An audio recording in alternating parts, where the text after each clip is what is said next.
Oh, man. Well, geez. That was it. They just cut it off.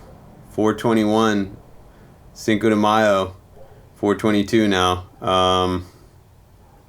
Gosh, my heart was just racing. It said scam likely when the call came, so I'm trying to get ready to go to my father-in-law's 70th birthday here, and the phone started ringing, and I'm like, oh my God, I know it's going to be Leonard. Scam likely, definitely Leonard.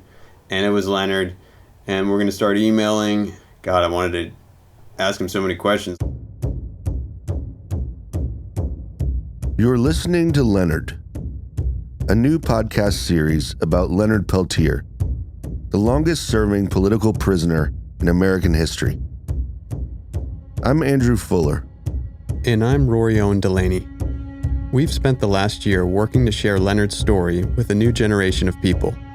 Who he is, how he ended up behind bars, and why we believe he deserves to go free. The audio you just heard was recorded in the moments after I first talked to Leonard on the phone. As you can probably hear, I was almost shaking from nerves and excitement. At the end of this episode, we'll finally be sharing that conversation. In the first 5 episodes of this season, we've heard from a lot of people who were there on the ground on June 26, 1975, when a firefight broke out between 2 FBI agents and members of the American Indian Movement, camping out on the Jumping Bull Ranch in Oglala, South Dakota. And we dug into some of the events that led up to the shootout. Alcatraz, Mount Rushmore, the Trail of Broken Treaties, the Custer Courthouse riot, Wounded Knee, and Dick Wilson's reign of terror, to help explain why tensions were so high on Pine Ridge in the mid-70s. Why everyone was armed and ready to shoot at the slightest provocation. Season 2 of this podcast is all about the aftermath of the shootout. The trials of Dino Butler and Bob Robidoux that ended in acquittal. Leonard's trial, which ended in conviction. The 4-decade fight to free him. All culminating with Leonard's release from prison. Ideally. Fingers crossed. But in this episode, which is the last installment of Season 1, we're going to give a little preview of the miscarriage of justice that resulted in an innocent man spending 44 years and counting behind bars. As I mentioned, we're going to hear directly from Leonard today. But first, it's time to reintroduce Kevin Sharp, the lawyer who's been petitioning the Trump administration to grant Leonard clemency. I'm the guy that picks up the heaviest rock in the quarry. That's Kevin. Back in the mid-aughts, Barack Obama appointed him to the bench of the United States District Court for the Middle District of Tennessee. But now he's back in private practice, advocating to end mandatory minimum sentencing and working to free Leonard Peltier. It was about a year ago that I got this package in the mail. And from time to time, I get letters from people who are incarcerated and they're looking for help and, wanting me to take their case or whatever it is. And it's just hard to do. And most people don't have cases that really have a realistic chance. But I sat down with this package that was sent to me and was just blown away. It was newspaper clippings. It was trial transcripts. It was documents. It was photographs. It was, photographs of paintings. It was the entire Leonard Peltier story in this big envelope. I was only 12 at the time of these events. And so I had a vague recollection of something like this, but most of it surrounded Wounded Knee more than Pine Ridge firefight, Alcatraz. It was all just kind of bumping around in there because, early to mid 70s to me, thinking back at it, just seems so chaotic. And now here we seem to be living it again. But you had 3 television stations, PBS gives you 4. And so everybody was watching the same thing. And you sit down at night with your TV tray and you crowd around the television and you watch the news. Even though you're 10, 11, 12, 13 years old, that was what you did at night. And so it always just seemed to be, what's the hijacking? What's the domestic unrest? Where's the protest? what are the body counts? I have this clear recollection of just getting body counts in the nightly news. And so I had this recollection of something that had happened out there, but it seemed so far removed from me in Memphis. And then to get this package and start going through this, now having a background not as an observer, but as a participant in the judicial system, and someone who had really spent my life doing that, because I got out of high school, I didn't go to college, I joined the military, working at nights, really early morning, 2 a.m. to 6 a.m. I cleaned airplanes for American Airlines, and then I would go to class at 8 and would go to class, get work done for the next day of school, and, then go to sleep, only to wake up at 1, get to work by 2. But it was all, I had this plan, and it all revolved around the way that I viewed kind of the American promise and the American ideal and what all of this meant, and the importance of people who can take up the mantle and the cause for those who can't. And really that kind of hit me in my early 20s. And so that's what I did. And then I practiced law and I did civil rights work. And then I am lucky enough and fortunate enough to get appointed to the bench by President Obama. And all of that is my life. And then I step down from the bench and I get this envelope and I'm looking through it and I'm thinking, oh my God. I realized this was 45 years ago, but my God, this is still going on today. What can I do?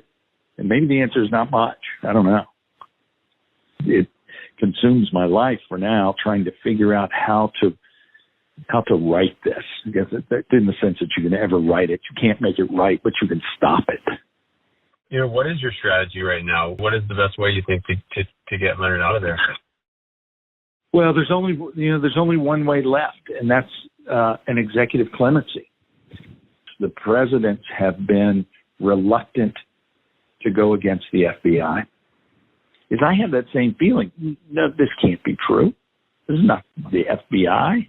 That's not who they are. I watched the television shows. I dealt with them on the bench, and it just wasn't my experience. But then I'm reading this, and you were just floored by what they did, and that the U.S. attorney went along with it.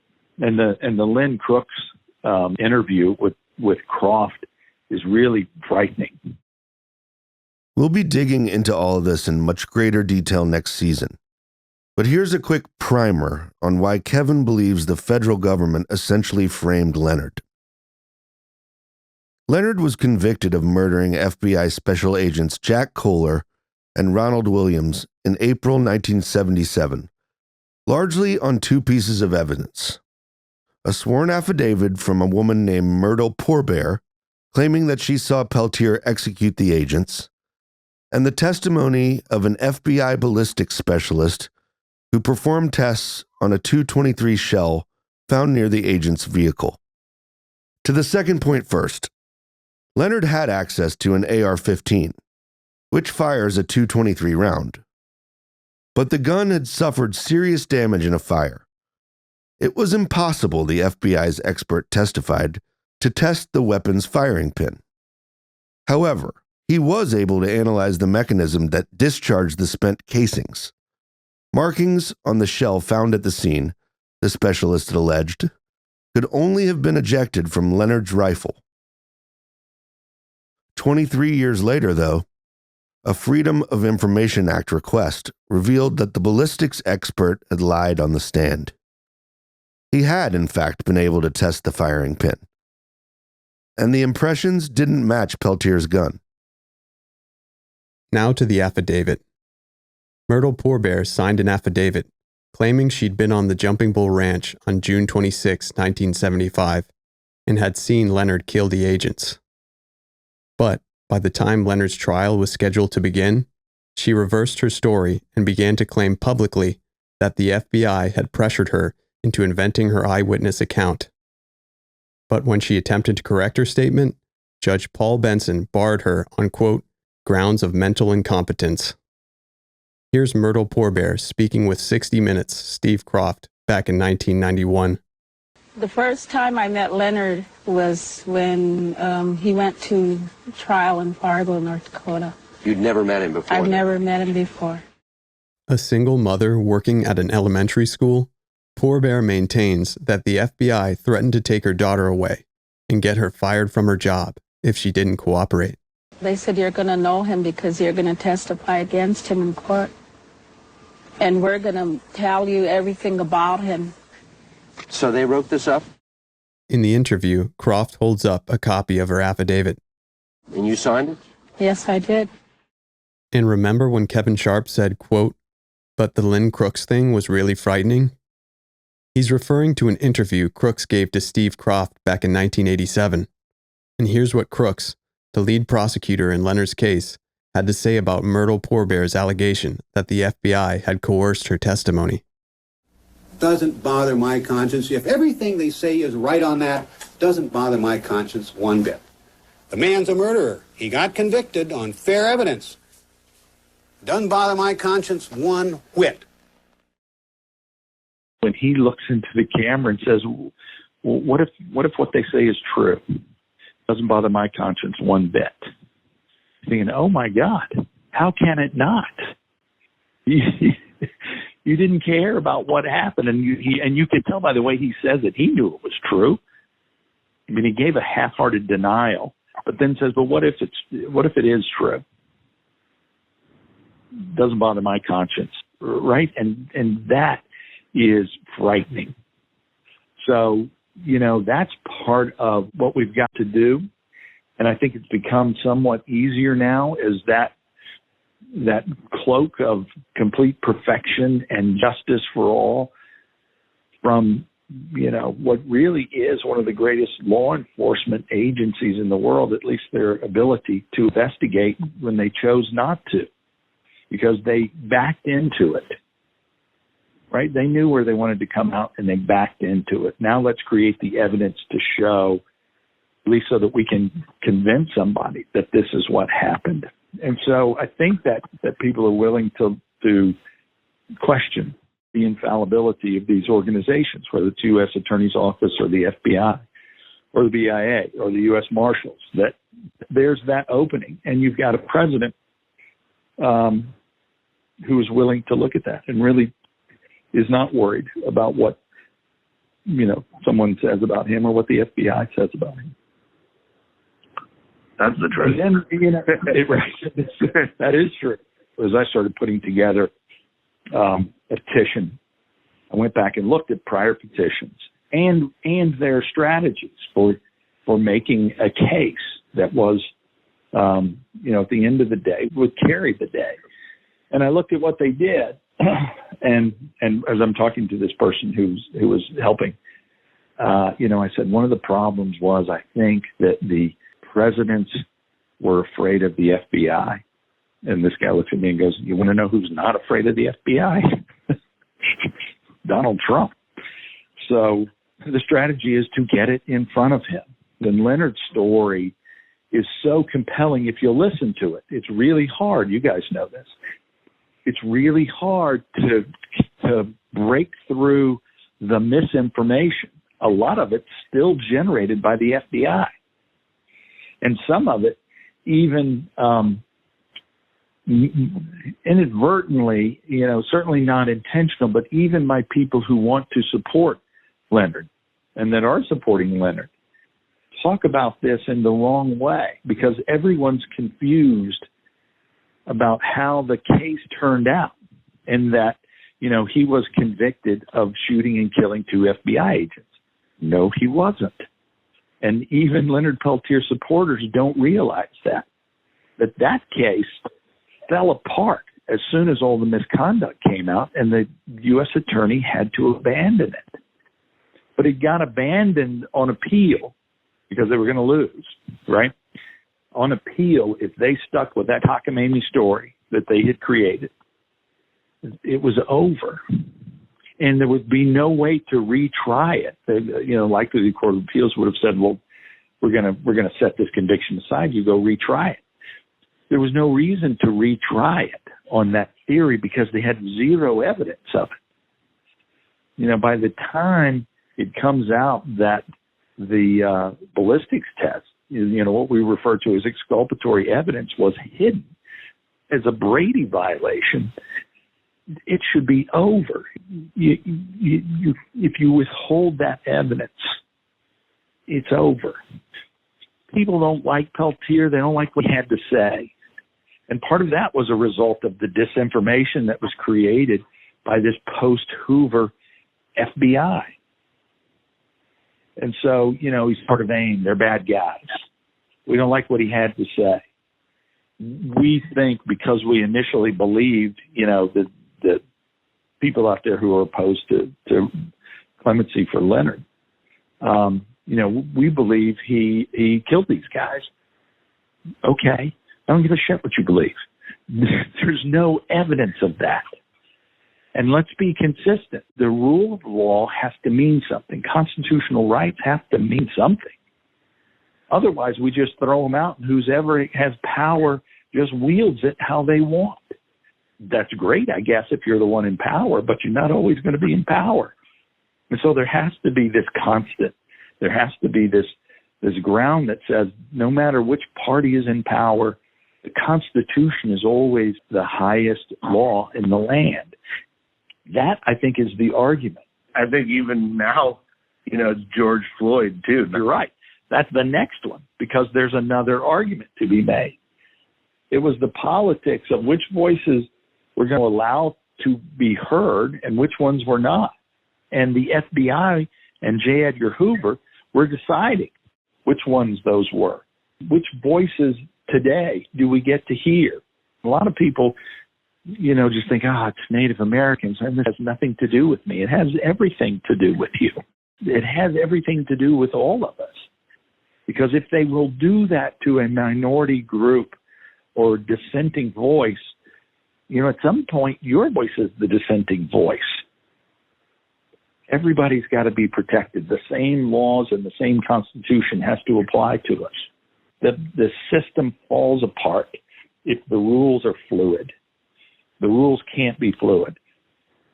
FBI, you don't get to decide who wins and who loses. Grant Leonard clemency, right? Let's show some mercy. You can recognize the misconduct of the FBI while saying it's time to heal this community. It's about the rule of law, and it's about our Native American, communities, and it's about how they've been treated, and it's about how the FBI and those people in power have treated those with whom they disagree. Sure, we cheated. Sure, we made stuff up. But I think we got the right guy. And that's how they do it. And they've staked their reputation on it. And that's why they can't let it go. Next season, we're going to explore how Leonard has been repeatedly denied a new trial, despite the clear suppression of exculpatory evidence and the fabrication of affidavits. The government got caught cheating. They coerced a woman who wasn't even present at the Jumping Bull Ranch to say she personally saw Leonard fire the shots that killed Agents Kohler and Williams. And the prosecution hid a critical ballistics test from defense lawyers. Why? Perhaps because the Department of Justice, which enforces the laws of the federal government, is somehow still afraid of anyone, indigenous people, black people, queer people, who continue to demand their rights despite centuries of oppression. And it also appears they're keeping Leonard in prison because they're embarrassed. If the FBI and federal prosecutors admit they were wrong about Peltier, it probably means they were wrong about a lot of other things too. After the break, we speak with some of the other supporters, friends, and spiritual advisors whose advocacy has helped keep Leonard's hope alive for almost half a century. And then, we speak with Leonard. Hi, this is Tom Morello of Rage Against the Machine, and you're listening to Leonard, a podcast series about America's longest-serving political prisoner, Leonard Peltier. For decades, I've been an ardent supporter of Leonard Peltier, obtaining his freedom, and for the rights of Indigenous people. Leonard's struggle is a long one, as is the struggle for decency and justice in this continent. We continue to support Leonard with our solidarity and love in the hope that he will be where he deserves to be, which is free, as all people deserve to be. So lots of love to you, Leonard, and hopefully we'll be able to see you out soon.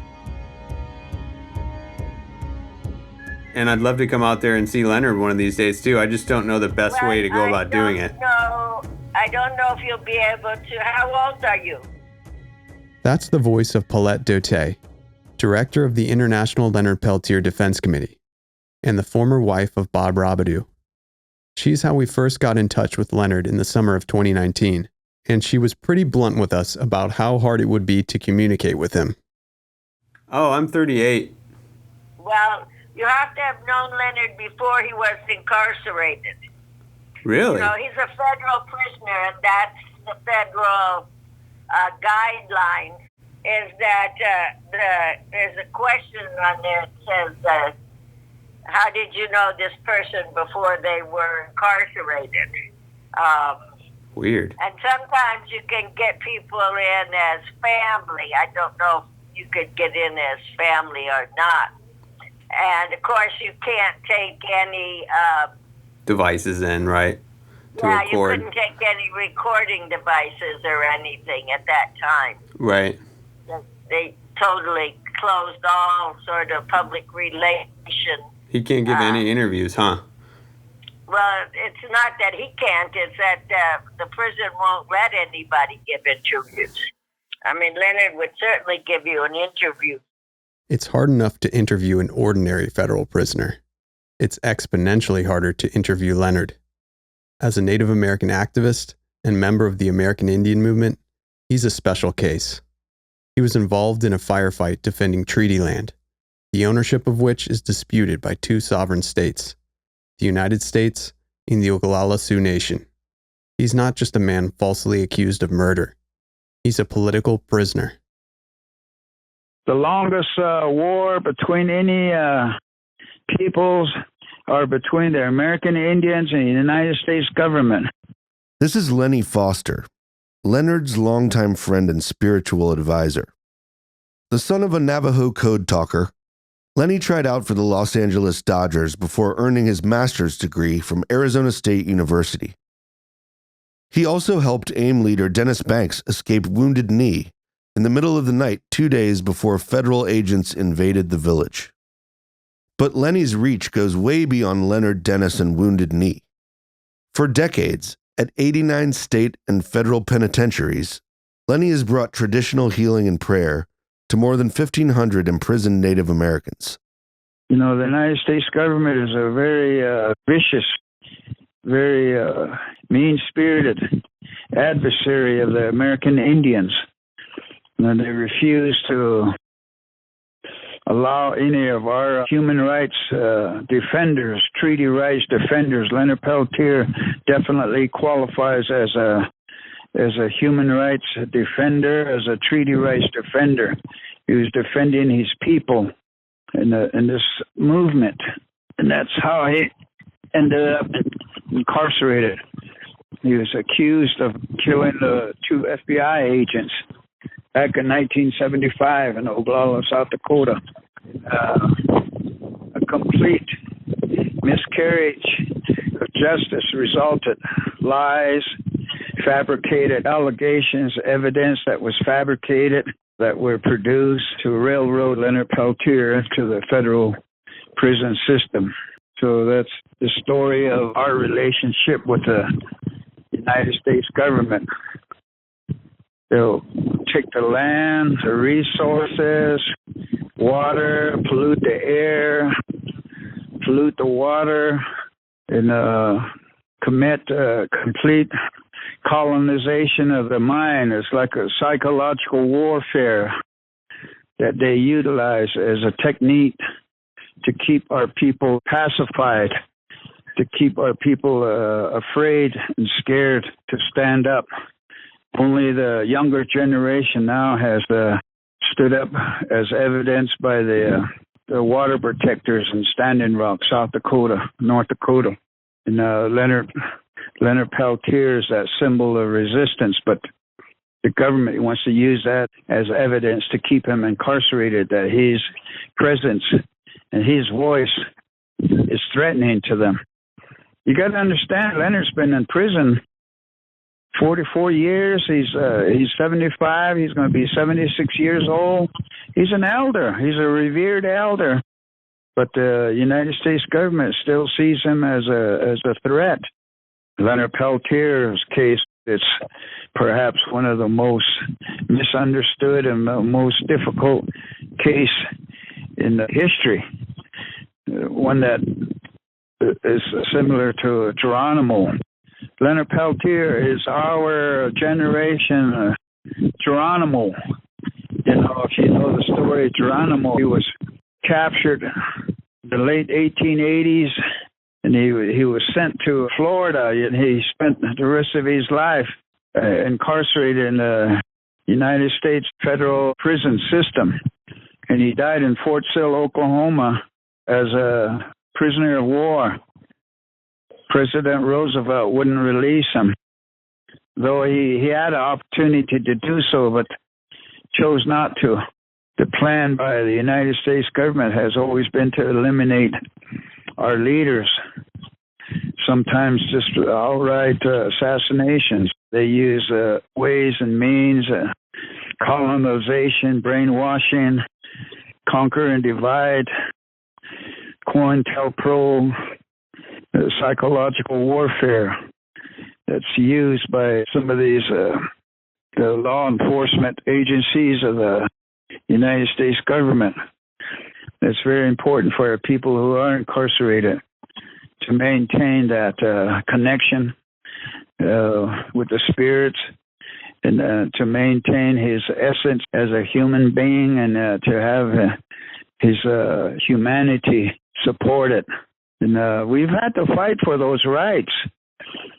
The cleansing and purification ceremonies called swelages, inipi, touche, and also having access to chanupa, the pipe, tobacco, to be used as part of the pipe ceremonies. I've known Leonard for 50 years. I first met him in Denver, Colorado, 1970. I was a student at Colorado State University in Fort Collins at the time. He was a young man. He's 4 years older than me. When a relative does time in prison, the whole family is doing time with him. I feel like I've done 44 years with him because I've known him that long. I first started visiting Leonard as his spiritual leader when he was incarcerated at the USP Leavenworth, Kansas. And because of my knowledge and my experience as a sun dancer, a pipe carrier, I was able to do that swell-out ceremony with him. So for 35 years, I've been his spiritual leader, giving him that support, spiritual support, that hope, praying with him, smoking the chanupa, which is very important for our people, making an offering with the tobacco, using the fire and the hot stones for the cleansing and purification ceremonies. I have plans to visit Leonard Peltier. I had to cancel one trip in March of this year, 2020, but I had to cancel it because of this COVID-19. And I've been in shelter in place with my family, my grandkids, my son and his family for 4 months. It's been a very trying times for our people. I've lost close friends that became infected with this disease and lost their lives. So it's been a very difficult, very trying times, and has resulted in a lot of grief for our people. And we pray that our relatives who are behind the iron doors are not affected or catch this disease. I think we have a certain obligation to speak out against transmission of this disease to those that are locked up, who can't move around, but who are in close proximity to each other. Once the restrictions have been lifted, then we'll be able to go visit, sit with him in the visiting room and pray with him and just visit with him. And that's something we hope for very soon. Maybe he could even get out. Well, that's what we're hoping for and praying that he'll be released. Another person who prays a lot for Leonard's release and visits him whenever she can is Connie Nelson. You know, I was married to Willie Nelson, and in 1987, Willie was part of a big fundraiser that was done, I think called Cowboys for Indians and Justice for Leonard Peltier. Connie is a film producer, activist, and mother. In 1984, a film she helped make called Streetwise, about homeless teenagers in Seattle, was nominated for an Academy Award. Willie was part of it, of course, and Chris Christopherson, Joni Mitchell, Robin Williams, and of course Peter Coyote was the master of ceremonies and put it all together. So that's when I first heard Leonard's name. And of course, I mean, I think anybody that first hears about it realizes the injustice and just how horrible it would be for any of us to be in prison for something we didn't do. Like Leonard always says, if this happened to me, this could happen to anybody. And then, of course, after that, life went on. I had 2 girls and a family and Willie on the road and everything. So I didn't, and my fault, I didn't stay in touch. I just was crazy there for years. But of course, I'm sorry, but the guilt that I had for letting it slide for so many years when I knew it was so important. Then probably 6, maybe 7 years ago, a friend of mine here in Austin, Tommy Lee Edmondson, called me, and she had been writing to Leonard. And I guess she mentioned that she and I were friends, and he asked her to ask me if I would write to him.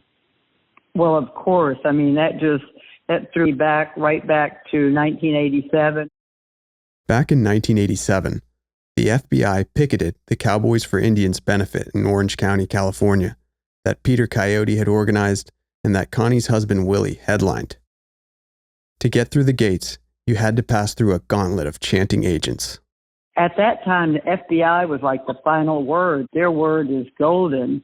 But when you really dig into everything, they were covering up injustice. And the agents that were there, they probably weren't even as schooled in what had happened. They were just doing their job.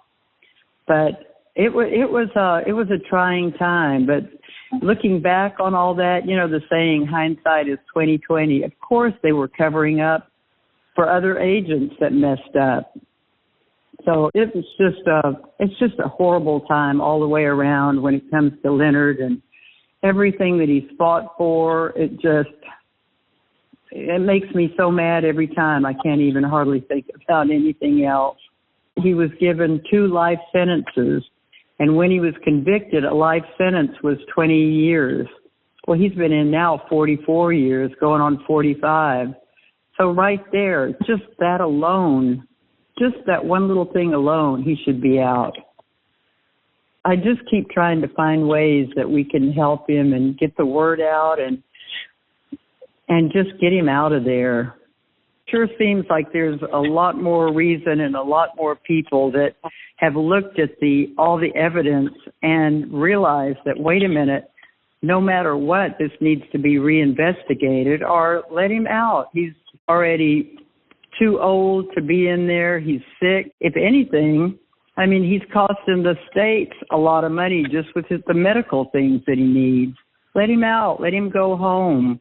Well, we're with you on that. I mean, that's the other thing that just annoys me and upsets me to no end is that they are still keeping him in this supermax prison in Florida. And he's not a threat to anybody. Anybody. You know, anybody could outrun him. You know what I mean? He's not a threat to one person. One of the most loving things that could happen is send him closer to his home so he could see his relatives in a non-maximum security setting. Why not do that? It's maddening that they won't do something like that when they've got all the power to do that. There's no compassion anywhere for the guy. It's unbelievable. Zero. You know? No, zero. I think a lot of people look at it like, you know, indicted for killing 2 FBI agents, and they don't look any further than that. Doesn't matter that there was evidence to the contrary or any of that. They just see that, and that's it. They just close-minded to the rest of it. I've gone to see him twice at Coleman. I've gone in, and it's hard going in, being slammed in just for a day with him. I come back from there, and it grates on me. I think about it when I wake up, that Leonard's waking up into this same hellhole that he's been in, and I go to sleep thinking he's not even getting a good night's rest. But the thing that sticks with me always is that if he doesn't give up, how can we give up on him? He has such a resolve, and he's just a good man. With this virus, for instance, he cares so much. He sees the news and he worries about all of us on the outside. You know, he's just a good man. I think you said in your email you spoke with him recently, right? Yes, I spoke with him, let me see, what is today? I think it was Friday I spoke with him. And he said that there's 2 cases of the virus, but it was in the kitchen, like people that weren't involved with the prisoners or in contact. But the fact that there's already 2 cases in the prison, that's scary. But then, you know, he sounded good. He said that, you know, they're all wearing their masks. They're being as careful as they can. He only gets out like an hour and a half every couple of days, and that does not include going outside. They can't do that anymore. But in that hour and a half, they have to get their shower. Maybe if there's an opening, they can get to a phone or they can get to a computer, all within that hour and a half time. So he's more limited than ever before. So how did it work when you went to see him in Coleman?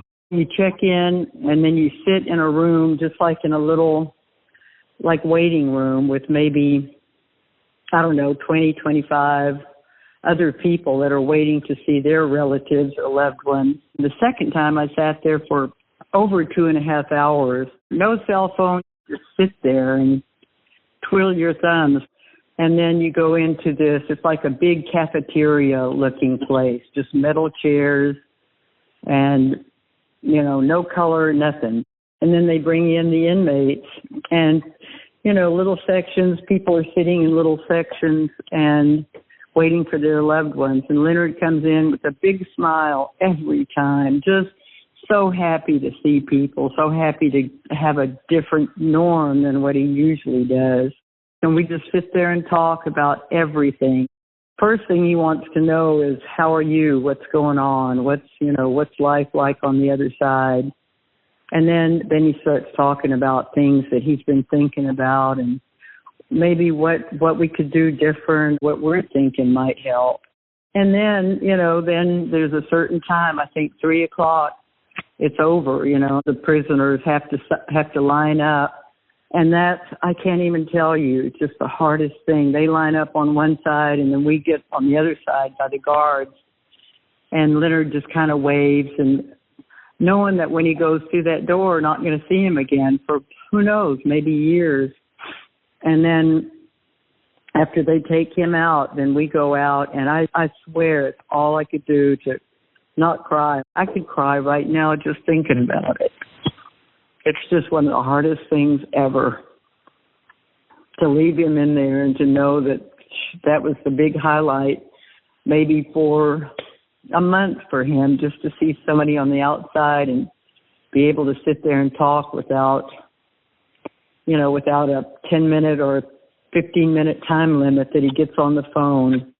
If Leonard doesn't give up, how can we? After almost 45 years of being incarcerated, if he can still have hope even for a day that he might get out, he still puts faith in people because he's innocent. If he wasn't innocent, he probably would have given up on this a long time ago. The fact that he is innocent, he has no quit in him, so I have no quit in me. I feel like the lawyers that are working for him now have the same commitment. And you guys, look at you guys, what you're doing. If we can keep that momentum going for Leonard and think about him daily as not being a quitter and being a fighter for his people, then maybe there is still hope that we can get him out. After the break, we finally talk with Leonard. Hi, this is Connie Nelson, and you're listening to Leonard, a podcast series about America's longest-serving political prisoner, Leonard Peltier. I first heard about Leonard from my then-husband, Willie Nelson. They organized a concert in 1987 to help raise awareness for Leonard's unjust incarceration. Since then, Leonard has become one of my best friends. He's truly an incredible human being who deserves to spend his last days on earth with his family and friends as a free man. To help Leonard, you can sign a new clemency petition at freeleonardpeltier.com/petition. You can also purchase artwork and merchandise to support Leonard's legal defense at whoisleonardpeltier.info. Leonard says, if they've done this to me, they can do it to you. Until Leonard Peltier is free, none of us are free. Despite all the restrictions barring journalists from talking with Leonard, we managed to get on his call list. I wasn't supposed to record the conversation, but to hell with it. With COVID-19 ravaging prison populations, people need to understand just how vulnerable he is. How's your health doing? Well, I got an aortic aneurysm that's quite large and could burst at any time, and if it does, that's the end. I mean, unless that was the only way I'd be saved if I was in a hospital when it burst, but being in a prison cell, that's pretty much fatal. And, I just had a major heart operation, bypass and stuff like this, and they also found some spots in my lungs, so I don't know. I mean, that prostrate problem, plus the other aches and pains of my knee and my hip, and my other knee started to hurt now too. So, geez, I'm thinking the other day, I was thinking, God damn, I hope that don't go out there. I'm in a wheelchair, God, that's brutal. Yeah, well, I will be 75 here in about 5 months, September. Oh, okay. I'm not no young man anymore. No, that's 75 years. That's a long haul. Yeah, long haul. I get these problems taken care of, though. Shit, I could probably go another 20 years. My family went. I had a longevity in my family.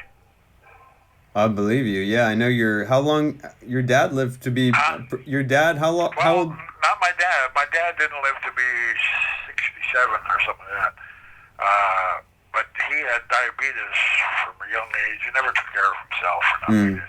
But his father, my grandfather, he lived to be 100, and then her grandfather lived to be over 100. So, wow. There's longevity there. I got an aunt right now that's 94. She's still kicking. I got 3 aunties still kicking. 70s and 80s and 90s. Well, we got to get you out of there. Like you said, you could get the medical treatment. You'll be good for another 20 years. This call is from a federal prison. Yeah, the aneurysm could be fixed in a 3-hour operation. And this prostrate problem, I had a specialist come in, and he's telling me they got a new ultra lift, they call it, and that's only a 10-minute operation.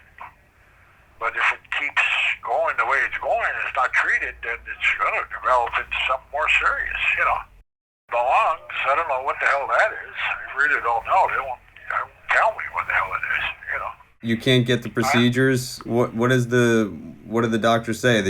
You can't get the... Well, they won't, basically in prison, they won't treat you until it's life and death matter. Then it's usually too late, you know. Right, and it doesn't sound like that. Sounds like that would be more expensive. I mean, once it's life or death, just logically, that's going to be a more expensive procedure than, like you just said, doing a 10-minute deal. Yeah. Well, I agree, but that's just not reality for a prisoner. They're going to shut me off, bro. But listen, also watch out for the email, so we can email, because I only get so many minutes a month. Right, but we can get do the email probably tomorrow or something. But watch for it. All you do is answer stuff. Then as soon as I see your approval, I'll send you an email, and we can start emailing. Yeah, that'll be good, man. I definitely want to talk to you some more.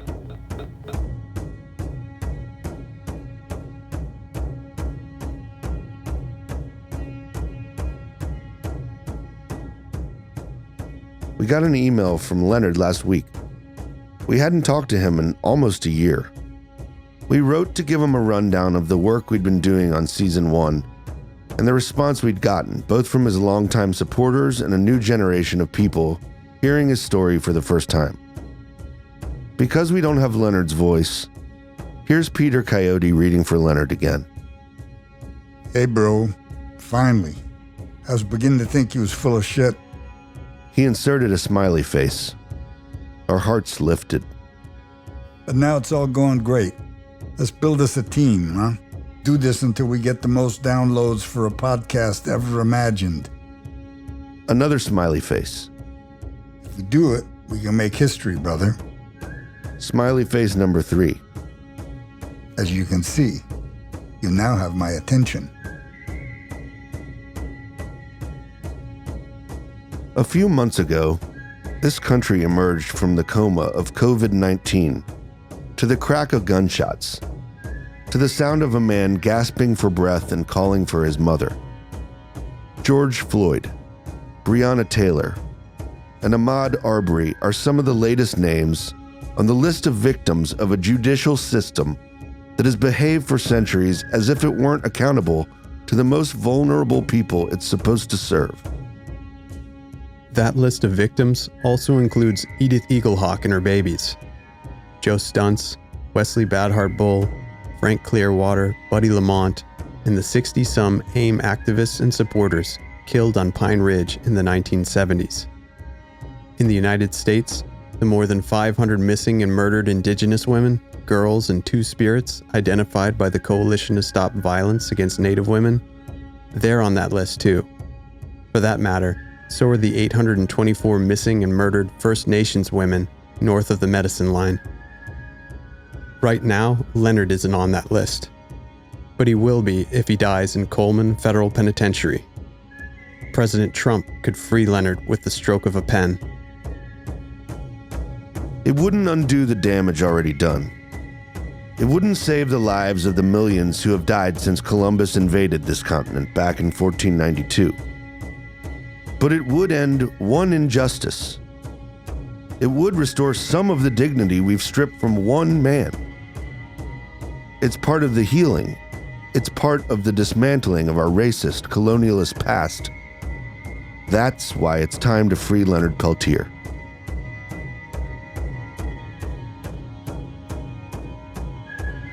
On the next season of Leonard, Political Prisoner. The FBI were going all over. Sometimes they had a search warrant. Most of the time they didn't. There's helicopters landing at Edgar Bear Runner's house. 15 FBI agents flooded the house, came in, shotguns, AR-15, 16, just to arrest me. They said, throw him off the bridge right here. Trying to play psych on me, huh? One of those FBI agents said, you know, Yellow Hair, we owe you one more. Who is this one that they're talking about? We're talking about Leonard Peltier, the sacrificial lamb, you know, to a monumental cover-up by the FBI. We always suspected that there was an FBI informant near the defense team. Subfile N, that's the informant file. There's still 10,556 55 pages we have not seen. Lord knows what's in there. This stuff should have been turned over in 1977. How can you properly defend yourself when there's thousands of pages still being kept secret by the government? Even good judges like Judge Heaney dramatically misinterpreted the very recent decision of the U.S. Supreme Court the year before, and they went through within the several paragraphs legal and factual fantasies to deny him a new trial and say, really, the government prosecuted him as an aider and abettor, and that was bullshit. And they knew it. Rocky Duenas, he was a fisherman, and he was found in the lake all tied up in his net. Bobby Garcia, they tried to say he hung himself, but he was like assassinated. Out of all those people that helped Leonard escape, Leonard's the only one left alive. The legacy is that he caused others to stand up, and he stood with them. And when it needs to come to paying a price, he's willing to do it. And he did, and he does every day. You can't forget him out here. You know, all the legal arguments have been pretty much exhausted. Probably the only thing left is somebody that's good enough to say, this is not what the United States is about, you know, let's free the man. This podcast is produced, written, and edited on Tongve land by Rory Owen Delaney, James Kalin, and Andrew Fuller. Kevin McKiernan serves as our consulting producer. Thanks to Maya Meinert, Emily Deutsch, and Blessing Yen for helping support us while we do what we hope is important work. Thanks to Bobby Halverson for the original music we're using throughout this series. And thanks to Mike Casantini at the Network Studios for his engineering assistance. And to Peter Lauritsen and Sycamore Sound for their audio mixing.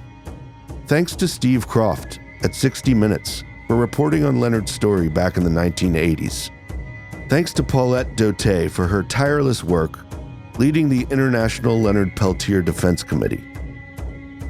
Thanks to Kevin Sharp for taking up Leonard's case and petitioning for his clemency.